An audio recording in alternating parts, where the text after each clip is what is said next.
प्रस्तुत है कृषि एवं किसान कल्याण मंत्रालय, भारत सरकार द्वारा प्रायोजित कार्यक्रम किसान की बात।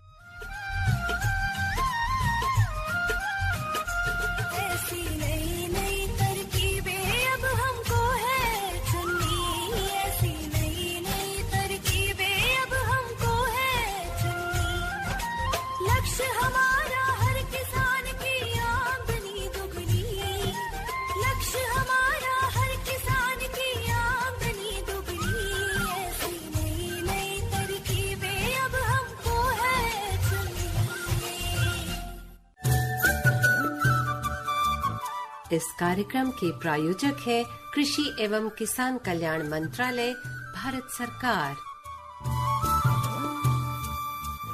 प्रधानमंत्री किसान मान धन योजना। मिलेगा पेंशन का सहारा, कृषक ना होगा बेसहारा। जुड़ेगा खुशियों से नाता, कटेगा सुख से बुढ़ापा। सुरक्षित होगा अन्नदाता, सुरक्षित होगा अन्नदाता। प्रधानमंत्री किसान मान धन योजना से लघु सीमांत किसानों का भविष्य होगा सुरक्षित और 60 वर्ष की आयु से 3,000 रूपए मासिक पेंशन होगी सुनिश्चित। 55 रूपए से 200 रूपए की मासिक किश्त देकर प्रवेश कर सकते हैं 18 से 40 वर्ष तक के किसान। इस अंशदायक योजना में सरकार देगी बराबर का योगदान। सभी किसान भाई बहन इस योजना के लाभ के लिए जन सेवा केंद्र में जाएं और अपना निःशुल्क नामांकन कराएं। प्रधानमंत्री किसान मान धन योजना, अन्नदाता के परिश्रम को संबल, पेंशन से सुरक्षित उनका कर। कृषि एवं किसान कल्याण मंत्रालय, भारत सरकार द्वारा जनहित में जारी। नमस्कार दोस्तों, स्वागत है आप सबका कार्यक्रम किसान की बात में। हम सब जानते हैं कि कृषि हमारी जीवन पद्धति है और कृषि का आधार बहुत पुख्ता आधार है देश की अर्थव्यवस्था के लिए। किसानों का सम्मान बना रहे, उनको आय उनकी दोगुनी हो, सशक्त हो, वो तकनीकी रूप से भी नई प्रौद्योगिकियों को भी अपनाए, इसके लिए सरकार हर संभव प्रयास कर रही है। मगर प्रयास ये भी है कि जो हमारे प्राकृतिक संसाधन हैं वो भी सुरक्षित रहें। हम सब जानते हैं कि पूरे जो विश्व की लगभग 18% जनसंख्या हमारे यहाँ पर है, मगर पानी है केवल 4% और 4% का भी 85% पानी लगभग कृषि के ऊपर इस्तेमाल होता है। तो क्या ऐसी संभावनाओं के द्वार खोजे जाएं, क्या ऐसे उपाय किए जाएं? सरकार इसके लिए निरंतर प्रयत्नशील है जिससे जो हमारे प्राकृतिक संसाधन हैं वो भी सुरक्षित रहें, संरक्षित रहें और हमारी पैदावार भी लगातार बढ़ती रहे, खाद्य सुरक्षा भी सुनिश्चित हो। बिल्कुल नीलम, आपने सही कहा कि जब हम बात करते हैं इस विषय में तो हमारा पहला सीधा जो मन होता है वो होता है कि कृषि के लिए आवश्यकता, हमारे लिए आवश्यक, हमारे पशुओं के लिए आवश्यक, प्रकृति के लिए आवश्यक जो जल है उसका संरक्षण हो। और जब बात कृषि की आती है तो कृषि में ऐसी बहुत सारी फसलें हैं कि यदि हम उन्हें उगाएंगे तो उनमें जल की आवश्यकता कम पड़ेगी। अब समय है, क्योंकि अभी हम पढ़ते हैं अखबारों के माध्यम से देख रहे हैं कि दुनिया में ऐसे कई शहर हैं जिनको बिल्कुल ही ऐसा घोषित कर दिया गया है कि वहां जल विहीन है, जल है ही नहीं। तो ये समय आगे मजबूर करता है कि हम भी सोचें, कहीं ऐसा ना हो कि हमें भी इन समस्याओं का या हमारी आने वाली पीढ़ियों को कभी ना कभी इनका सामना करना पड़े। बिल्कुल सही बात है कि करें विकास निरंतर, पर हम कुदरत से भी मुंह ना मोड़ें। बिल्कुल यही मूल मंत्र है कि कुदरत के साथ तालमेल बिठाते हुए हमें आगे बढ़ना है। और हम इस वर्ष श्री अन्न वर्ष मना रहे हैं, जो हमारे मोटे अनाज हैं हम चाहते हैं कि हमारी थाली में शामिल हों, हमारे खेतों में वो ज्यादा से ज्यादा उगाए जाएं, किसान उन्हें अपनाएं। हमारे कृषि वैज्ञानिक है वो इस पर निरंतर शोध करते रहें और अपनी नई सिफारिशें, नई प्रौद्योगिकियां बताते रहें। हम चाहते हैं कि नए नए उद्यमी इससे जुड़े, है ना, नए नए स्टार्टअप इससे जुड़े। यही हम सबकी मंशा है ताकि जो हमारे प्राकृतिक संसाधन हैं वो भी बचे और साथ ही खाद्य सुरक्षा भी सुनिश्चित हो। देश की अर्थव्यवस्था को रफ्तार देने में कृषि क्षेत्र का योगदान अतुलनीय है। माननीय प्रधानमंत्री श्री नरेंद्र मोदी जी के दूरदर्शी नेतृत्व में कृषि क्षेत्र में अभूतपूर्व विकास हुआ है। आज खेती में तकनीक के बढ़ते उपयोग से देश भर के किसान और एग्रीप्रेन्योर्स सीधे लाभान्वित हो रहे हैं। आज दुनिया इंटरनेशनल मिलेट ईयर मना रही है।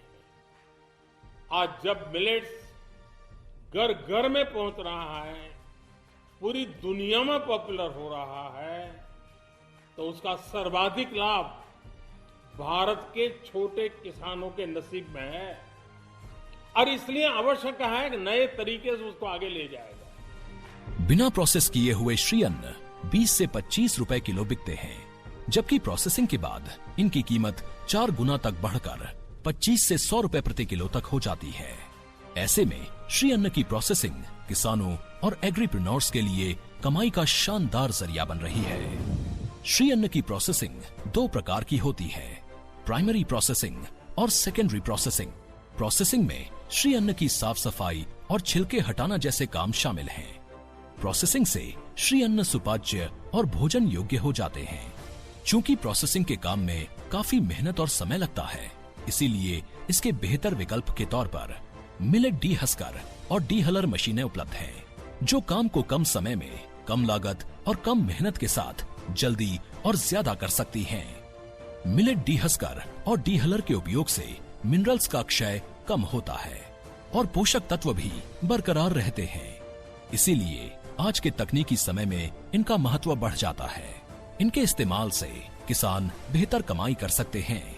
डेस्टोनर कम ग्रेडर कम एस्पिरेटर मशीन उच्च घनत्व वाले दानों को पीछे निकाल देता है, यानी भूसी और छिलने की प्रक्रिया के बाद हल्की भूसी वाले दानों को डिस्टोनर के सामने गिरा दिया जाता है, जो कि ग्रेडर में इकट्ठे हो जाते हैं। सेकेंडरी प्रोसेसिंग प्राइमरी प्रोसेसिंग हो चुके कच्चे माल को एक प्रोडक्ट में परिवर्तित करने की एक प्रक्रिया है।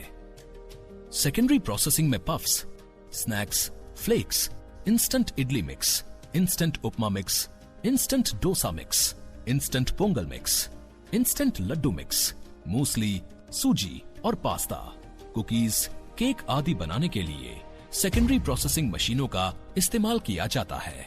उरोली रोस्टर में ड्रम को 0.5 HP की मोटर की मदद से घुमाया जाता है। रोस्टिंग वाले हिस्से में LPG सिलेंडर होता है। सिलेंडर के साथ हीटिंग से एक समान हीटिंग संभव होती है। अनाज को रोस्ट करने में 10 से 20 मिनट तक समय लग सकता है। डबल स्टेज पल्वराइजर का उपयोग पाउडर के रूप में आटा पीसने के लिए किया जाता है। इस मशीन में 2 ग्राइंडिंग चेम्बर होते हैं जो आटा बनाते हैं। इस मशीन से जरूरत के मुताबिक अलग अलग माइक्रोन के आटे विभिन्न आकार की छलनी से प्राप्त होते हैं। फ्लोर शिफ्टर मशीन आटे को अलग अलग ग्रेड, मोटे और महीन के हिसाब से छानने के लिए सबसे उपयुक्त है और इससे मिश्रण के बाद आटे को सीधे पैक किया जा सकता है। इसके सभी part food grade stainless steel से बने होते हैं। रेडी टू कुक प्रोडक्ट्स के लिए ये फ्लोर शिफ्टर काफी उपयोगी है। फ्लोर ब्लेंडर मशीन का उपयोग अन्य सामग्रियों के साथ मिक्सिंग के लिए किया जाता है। इसमें बारीक पाउडर और हल्के ग्राइंड किए आटे को एक साथ मिलाया जाता है। श्री अन्न उत्पादक किसान और एग्रीप्रेन्योर्स इन प्रोसेसिंग मशीनों के उपयोग से श्री अन्न को लोगों और उद्योगों की जरूरत के मुताबिक तैयार कर सकते हैं और अपनी आय में भी अच्छी खासी बढ़त कर सकते हैं। यानी श्री अन्न की प्रोसेसिंग है बेहतर आय का शानदार जरिया। तो अभी इस संदेश में हम ये समझ पा रहे थे कि कैसे हमारे किसान और उद्यमी अगर चाहें श्री अन्न का प्रसंस्करण कर सकते हैं। ऐसे आधुनिक संयंत्र हमारे पास हैं, ऐसी मशीनें हैं जिनके द्वारा वो प्रोसेस करके उसे प्रसंस्करण करके उपभोक्ताओं के अनुसार वो बाजार में जैसा चाहिए वैसा तैयार कर सकते हैं। और ये जो श्री अन्न का अर्थ है, हमारी जो प्राकृतिक संसाधन है, जल है, उसकी बचत हो, सेहत में इजाफा हो और खाद्य सुरक्षा मुहैया हो। और ऐसा हम श्री अन्न के बारे में तो बात कर ही रहे हैं। ऐसी अनेक फसलें हैं जो पानी की जिसमें बहुत ज़्यादा ज़रूरत होती है। अगर हम कहें कि हमारा जितना भी कृषि का क्षेत्रफल है उसमें लगभग अगर 52% की मैं बात करती हूँ तो उसके लिए सिंचाई की ज़रूरत है। ये एक चुनौती है अपने आप में, इतने बड़े क्षेत्रफल के लिए सिंचाई की व्यवस्था करना। क्यों अमित? बिल्कुल नीलम, जब इतने बड़े क्षेत्र की हम बात करते हैं तो सिंचाई व्यवस्था को बार बार सरकार ने भी संभाला है। इस देश के वैज्ञानिक सोच ने उसको इतना परिपक्व कर दिया है कि आज हम इस तमाम क्षेत्र को नई नई विधियों के द्वारा सिंचाई उपलब्ध करा सकते हैं। बहुत सारी ऐसी विधियां वैज्ञानिकों ने इजाद की। जी बिल्कुल। अगर हम सूक्ष्म सिंचाई पद्धति की बात करते हैं तो उसमें अनेक विधियां हैं जिसके द्वारा पानी का सही उपयोग, जिसको कहते हैं दक्षतापूर्ण उपयोग, और साथ ही फसलों की गुणवत्ता और फसलों की पैदावार भी बरकरार रहे, ये उसका मकसद है। और आज जो हमारा विषय है वो है फव्वारा एवं टपकदार सिंचाई की उपलब्धता, स्थापना तथा कार्यप्रणाली। और जो हमारे विशेषज्ञ हैं डॉक्टर मनोज खन्ना, प्रधान वैज्ञानिक हैं, जल तकनीक संभाग, भारतीय कृषि अनुसंधान संस्थान, पूसा, नई दिल्ली से। जी हाँ, हम चाहते हैं कि आप भी भागीदार बने। आप भी अगर जानना चाहते हैं कि फव्वारा एवं टपकदार सिंचाई की हम कैसे स्थापना कर सकते हैं, क्या आपके क्षेत्र में इसे लगा सकते हैं, क्या आपके आसपास के खेतों में इसे लगाया है, उसका क्या फायदा है, क्या आपको सरकार से सहायता मिल सकती है, क्या तकनीकी और क्या वित्तीय सहायता, तो आप हमसे प्रश्न पूछ सकते हैं। हमारे साथ जो विशेषज्ञ हैं डॉक्टर मनोज खन्ना, वो आपके प्रश्नों का उत्तर देंगे, आपकी समस्याओं का समाधान करेंगे। तो आपको मिलाना है हमारा नंबर। जी हाँ, आप नंबर नोट करें। हमारा नंबर है 23421608। एक बार पुनः सुने, 23421608। और जो दिल्ली के बाहर के श्रोता हैं, वो जो दिल्ली का STD कोड है 011 लगाना ना भूलें। जी बिल्कुल है, हमारा नंबर है 23421608। आपका हमें इंतजार है, आप फोन करें और तुरंत अपनी समस्या का समाधान पाएं। डॉक्टर मनोज खन्ना, आपका स्टूडियो में बहुत बहुत स्वागत है। बहुत बहुत धन्यवाद आपका। जी, हम जानना चाहते हैं कि क्या है ये सूक्ष्म सिंचाई और इसकी जो घटक है, टपकदार सिंचाई और फव्वारा सिंचाई, क्या है और इससे क्या फायदा है? बहुत ही आपने उचित विषय चुना है। जल की महत्ता हमारे देश में बहुत ज़रूरी है और ख़ासकर खेती में। उसमें आधुनिक विधियों में शामिल किया गया है सूक्ष्म सिंचाई को, जिसमें मुख्य रूप से फव्वारा सिंचाई और टपक सिंचाई ली जाती हैं। जी, फव्वारा सिंचाई की हम बात करें तो ये हम लोग सिंचाई इसमें बारिश की तरह से करते हैं, और जैसे बारिश की तरह से पानी लगाया जाता है खेतों में, वैसे ही लगाया जाता है। इसमें हमें समतलीकरण की ज़रूरत नहीं पड़ती और इसमें पाइपलाइन के द्वारा जल के स्रोत से खेत तक पानी को लाया जाता है और प्रेशर में इसको फव्वारे की तरह, यानी कि बारिश की तरह से फसल पे लगाया जा सकता है। इसमें हम सभी तरह की फसलें इस्तेमाल कर सकते हैं और खासकर पास लगने वाली सब्जियों की खेती या गेहूं की खेती, चने की खेती, इन सब फसलों में इसका इस्तेमाल हो सकता है। ये एक श्रोता लाइन पर है, पहले उनसे बात करते हैं। हेलो। हाँ जी, मैं पूछना चाहता हूँ, सौर ऊर्जा से जो पंप लगता है, ऊर्जा पंप जी, उसमें सरकार क्या मदद कर सकती है? सर, आप अपना नाम बताएं और कहाँ से आप बात कर रहे हैं? हम हरिओम तिवारी बोल रहे हैं, शाहजहांपुर से। जी बिल्कुल, हरिओम तिवारी जी, आपका प्रश्न बड़ा उचित है। सौर ऊर्जा का आजकल बहुत प्रचलन हो रहा है। इसको भी हम फव्वारा सिंचाई या टपक सिंचाई से जोड़ सकते हैं। खासकर आपने जो सवाल पूछा कि इससे आर्थिक मदद मिलती है या नहीं, तो भारत सरकार की PM कुसुम योजना है, जिसके अंतर्गत इस पे वित्तीय सहायता, हम अगर सोलर पंप लगाना चाहते हैं अपने खेत में सिंचाई के लिए, उसमें आपको आर्थिक सहायता मिलती है। मेरा आपसे अनुरोध है, अपना जिला कृषि अधिकारी या जिला बागवानी अधिकारी से तुरंत संपर्क करें और उससे अधिक जानकारी देके इस योजना का लाभ उठाएं और आपके खेत में सौर ऊर्जा द्वारा सिंचाई की व्यवस्था करें। जी डॉक्टर साहब, हम चर्चा कर रहे थे कि क्या है ये फव्वारा एवं टपकदार सिंचाई और इसके क्या फायदे हैं। डॉक्टर साहब, हम जानना चाहते हैं कि जैसे कि आपने बताया कि कुछ फसलों के लिए जिसमें ज्यादा पानी लगता है, उनके लिए भी हम इसका किस क्षेत्र में ज्यादा इसका इस्तेमाल उपयोगी है? ये सारे क्षेत्रों में इसको फव्वारा सिंचाई को हम इस्तेमाल कर सकते हैं। जितनी भी पास लगने वाली, चाहे वो सब्जी की खेती हो, गेहूं की खेती हो, चने की खेती हो, सोयाबीन की खेती हो, इन सब में हम फव्वारा सिंचाई का इस्तेमाल कर सकते हैं। कोई क्षेत्र ऐसा विशेष नहीं है कि जिसमें हम इसको इस्तेमाल नहीं कर सकते। और अगर मैं बात करूं इसके आगे टपक सिंचाई की, तो टपक सिंचाई बूंद बूंद सिंचाई भी कहलाती है, जिसमें हम सिंचाई इस तरह देते हैं कि बूंद बूंद पानी बिल्कुल फसल की जड़ के पास लगाते हैं। इसमें एक और विशेषता है कि हम खाद भी, घुलनशील खाद भी पानी के साथ लगा सकते हैं फसल की बिल्कुल जड़ के पास। यानी जल और उर्वरक दोनों की आपूर्ति हम टपकदार सिंचाई के माध्यम से कर सकते हैं। डॉक्टर बिल्कुल सही। डॉक्टर साहब जरूर चर्चा करेंगे। एक श्रोता हमारे लाइन पर है, उनसे बात करते हैं। हेलो, नमस्कार जी, स्वागत है कार्यक्रम किसान की बात में। सर अपना नाम बताएं और प्रश्न पूछें। जी मैं भगवान यादव कुंडा प्रताप से बोल रहा हूँ। जी हमारा प्रश्न है, जैसे आप जो बता रहे हैं वो टपकदार सिंचाई के लिए जी सर, जो मोटर और इंजन से सिंचाई करते हैं इससे कम पानी भी लगेगा और इसका अच्छे से सिंचाई भी हो सकती है, लेकिन ये इसका कीमत क्या है सर? जी बिल्कुल। यादव जी, आपका बड़ा उचित प्रश्न है और मैं आपको धन्यवाद देता हूं कि आपने इस सिंचाई पद्धति में अपना इच्छुकता जताई, जिससे न केवल पानी बचेगा, उत्पादन अच्छा होगा, उत्पादकता बढ़ेगी। आपका प्रश्न है इसमें कितना खर्चा आता है। ये खर्चा निर्भर करेगा आप कितने क्षेत्र में इसको लगाना चाहते हैं या किस फसल में लगाना चाहते हैं। अगर आप जैसे सब्जी की खेती करते हैं और सब्जी में आप इसको लगाना चाहते हैं तो इसका एक दाम भारत सरकार ने राज्य सरकारों के साथ मिलकर और जो इसको बनाते हैं उनके द्वारा निर्धारित करा हुआ है और वो बिल्कुल फिक्स है। इसलिए अपने जानकारी लेकर तुरंत आप जिला बागवानी अधिकारी से संपर्क करें कि क्या हम इसको बागों में लगाना चाहते हैं या बाग वाली फसलों में या सब्जी वाली फसलों में या अन्य फसलों में लगाना चाहते हैं। उसके अनुसार इसमें लागत का निर्णय होगा।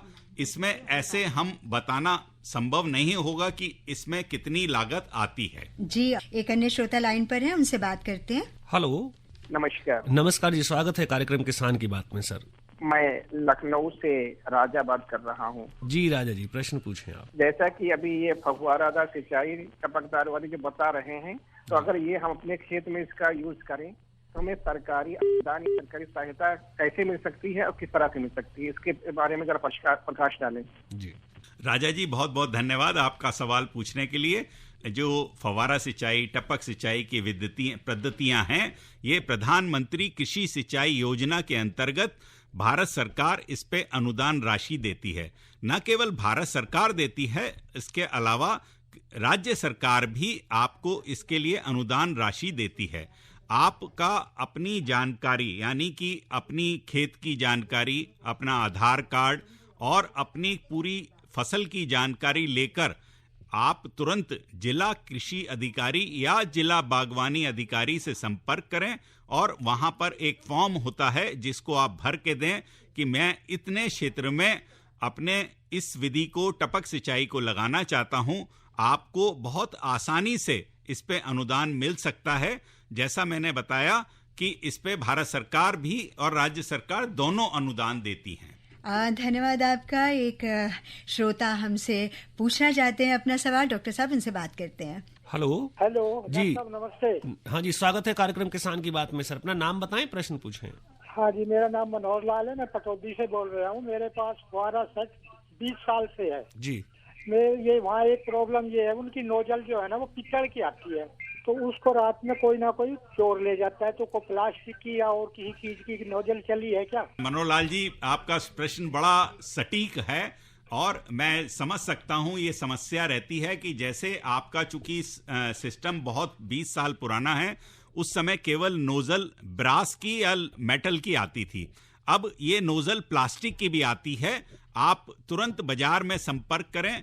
आप नए समय की जो नई नोजल हैं जो आप अपने खेत में उन्हीं फवारे सिस्टम में लगा सकते हैं, उस तरह की आती है जिसमें चोरी का खतरा सबसे कम होता है। जी डॉक्टर साहब, हमें लग रहा है ये सिंचाई पद्धति बहुत लोकप्रिय हो रही है, इसलिए ऐसे सवाल आ रहे हैं। एक श्रोता हमसे जुड़ना चाह रहे हैं। जी हेलो। जी हाँ, संतोष बात कर रहा हूँ कानपुर से। जी, प्रश्न पूछिए। जी जी, जैसे धान का खेत है जिसमें ज्यादा पानी की जरूरत होती है, उसमें भी ये मतलब प्रयोग किया जा सकता है? धान के खेत में जिसमें अगर आप ट्रांसप्लांटिंग करते हैं यानी कि आप नर्सरी लगाकर बिजाई करते हैं, तब तो इसमें फव्वारा सिंचाई या टपक सिंचाई नहीं इस्तेमाल कर सकते।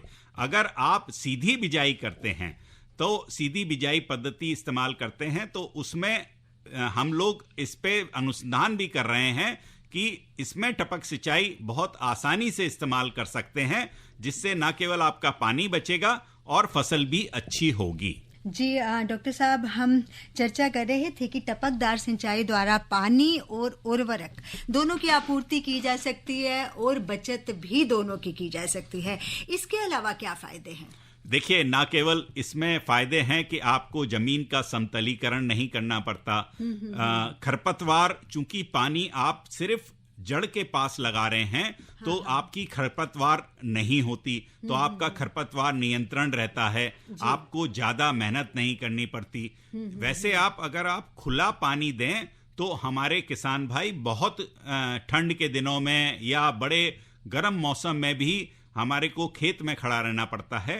इसमें आपको कुछ नहीं करना पड़ता, एक बटन दबाना है और आपका पानी बूंद बूंद होते हुए आपकी बिल्कुल जड़ के पास पानी पहुंच जाएगा खेत में, और जिससे लेबर की बचत, यानी कि आजकल जो बहुत लेबर महंगी हो गई है उसकी भी बचत होती है। बिल्कुल सही बात है। जैसे आपने कहा कि पहले जब पानी देते थे तो वो नालियां बना के देते थे और पानी कुछ तो भाप बन के उड़ जाता होगा, कुछ रिस जाता होगा और कुछ इधर उधर चला जाता होगा। आपने सही पकड़ा है बिल्कुल, कि जो मुख्य रूप से कारण थे कि पानी क्यों बर्बाद होता था। हम कच्ची नाली में पानी ले जाते थे तो उससे आधा पानी तो खेत में जाने से पहले ही चला जाता था जमीन के अंदर, आपके खेत तक पानी पहुंचा ही नहीं और उससे पहले ही आपका पानी बर्बाद हो गया। और ना केवल वाष्पीकरण, आपने जैसे बताया, वाष्पीकरण से पानी बहुत बर्बाद होता था। आप खाद भी इसमें घोल के दे सकते हैं तो आपकी खाद की भी बचत होती है। खाद बिल्कुल उचित मात्रा में वहीं पहुंचती है जहां पे पौधा होता है और वो पौधे की जड़ उसे इस्तेमाल कर लेती है, और आप खाद एक साथ न देकर छोटे छोटे हिस्सों में कई बार दे सकते हैं। तो जैसे पौधे की जरूरत है तब आप उसको खाद दे रहे हैं तो उससे उसका जो पोषण है बहुत अच्छा होता है। उससे न केवल फसल की उत्पादकता बढ़ती है, न केवल क्वालिटी बढ़ती है। मतलब जो आप फसल टपक सिंचाई में उगाते हैं उसका बाजार में दाम मिलने की संभावना ज्यादा रहती है कि अच्छा दाम आपको मिलेगा। जी, जैसे कि हम जानते हैं कि हमारे किसानों की, ज्यादातर किसानों की कृषि जो छोटी है और उसमें अगर हेक्टेयर या 2 हेक्टेयर के करीब जमीन है, क्या उसमें ये लग सकता है? कितना लगभग खर्च आएगा? क्या वो खर्च उठा सकते हैं? ना उठा पाए तो क्या करे वो फिर? इसमें आप छोटी सी छोटी यूनिट भी लगा सकते हैं। जैसे हमारे किसानों की जोत बहुत कम है, किसी का 2 एकड़ 2.5 एकड़ जो है, अगर वो 1 एकड़ में कोई सब्जी की खेती करता है या 1 एकड़ में उसका बाग लगा हुआ है तो किसान भाइयों से अनुरोध है पहले उसमें लगा के वो शुरुआत करें। जरूर चर्चा करेंगे कि कैसे छोटी जोत वाले किसान भी इसे अपना सकते हैं। एक श्रोता हमसे जुड़ रहे हैं। हेलो। हाँ जी, नाम बताएं सर, किसान की बात में स्वागत है। जी, मैं कुलाल बात कर रहा हूँ। वैसे सर हम लोग सब्जियों का मतलब वो पैदावारी करते हैं तो उसमें हम लोग पानी लगाते हैं जी। ये अगर सिंचाई सब्जियों के उगाने में हम लोग करें तो कैसा सर, इसके बारे में जानना चाहते हैं। मैकुलाल जी, आपका बड़ा सही सवाल है।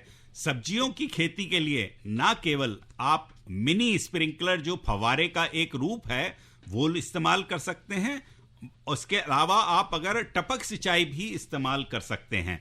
तो आपके लिए दोनों विधियां उपलब्ध हैं और दोनों विधियों को आप इन खेती में, खासकर सब्जियों की खेती में, बहुत फायदा देगा आपको। न केवल फसल की गुणवत्ता बढ़ेगी, पानी की दक्षता बढ़ेगी, और अगर आप इसमें घुली हुई खाद भी उससे लगाना चाहते हैं तो आपका उत्पादन बिल्कुल बहुत बढ़ जाएगा। जी डॉक्टर साहब, जैसा कि ये भी वैसा ही प्रश्न पूछ रहे थे जिस पर हम चर्चा कर रहे थे कि छोटी जोत वाले किसान अगर लगाना चाहते हैं इस पद्धति को तो उन्हें कैसे सरकार से मदद मिल सकती है? छोटे किसानों के लिए या कोई भी किसान के लिए, जैसे मैंने इस प्रोग्राम में चर्चा की कि तुरंत वो अपनी जानकारी लेकर, यानी कि आधार कार्ड, अपनी खेत का नक्शा और किन फसलों में वो लगाना चाहते हैं, तुरंत अपने जिला के कृषि अधिकारी या बागवानी अधिकारी से संपर्क करें। और भारत सरकार की ये जो योजना है, प्रधानमंत्री कृषि सिंचाई योजना, उसमें विशेष प्रावधान है कि स्मॉल या मार्जिनल फार्मर, मतलब छोटे या मंझोले किसानों के लिए अलग से, महिला किसाने या अनुसूचित जाति जनजाति किसानों के लिए भी अलग से अधिक छूट मिल रही है। और आपको इसकी लागत का बहुत कम अपनी जेब से लगाना पड़ता है। काफी छूट और अनुदान भारत सरकार एवं राज्य सरकारें मिलकर इसको देती हैं, तो आपके किसान भाइयों को, जो छोटे किसान हैं, उनकी जेब पर बहुत कम बोझ पड़ता है और वो नई तकनीक अपना सकते हैं। बिल्कुल सही बात है। जरूरत है तो सजगता की कि आपको कैसे इस विधि को अपनाना है विश्वास के साथ, और इसके लिए मदद तो आपको मिल जाएगी अगर आप सोचेंगे। क्यों डॉक्टर साहब? बिल्कुल, न केवल तकनीकी मदद बल्कि आर्थिक मदद। आपको तकनीकी ज्ञान चाहिए तो आपके जिला के कृषि विज्ञान केंद्र या कोई आपको भारतीय कृषि अनुसंधान परिषद का संस्थान है, उनसे संपर्क करें और आपको बहुत जानकारी उपलब्ध कराएंगे आपके जिला के कृषि अधिकारी। खासकर डॉक्टर साहब, आपका है जल तकनीकी संभाग है, आप वहां से हैं, तो आप चलते चलते क्या संदेश देना चाहेंगे कि क्या इसमें रोजगार का भी कुछ है युवाओं के लिए? आपने ये बड़ा कि जल एक बहुत इम्पोर्टेंट विषय है देश के लिए, खासकर खेती और किसानों के लिए, जिसमें पानी का हमें उचित इस्तेमाल करना है, आधुनिक विधियों को इस्तेमाल करना है। हमारे जो युवा वर्ग हैं उन्हें इन तकनीकों को सीखना चाहिए और उसकी मेंटेनेंस, मतलब उसको रख रखाव के लिए वो इसको रोजगार की तरह अपना सकते हैं और अपना रोजगार बढ़ा सकते हैं। धन्यवाद आपका बहुत बहुत। इसी के साथ हम आपसे अनुमति चाहते हैं। सभी मित्रों को नमस्कार। इस कार्यक्रम के प्रायोजक थे कृषि एवं किसान कल्याण मंत्रालय, भारत सरकार।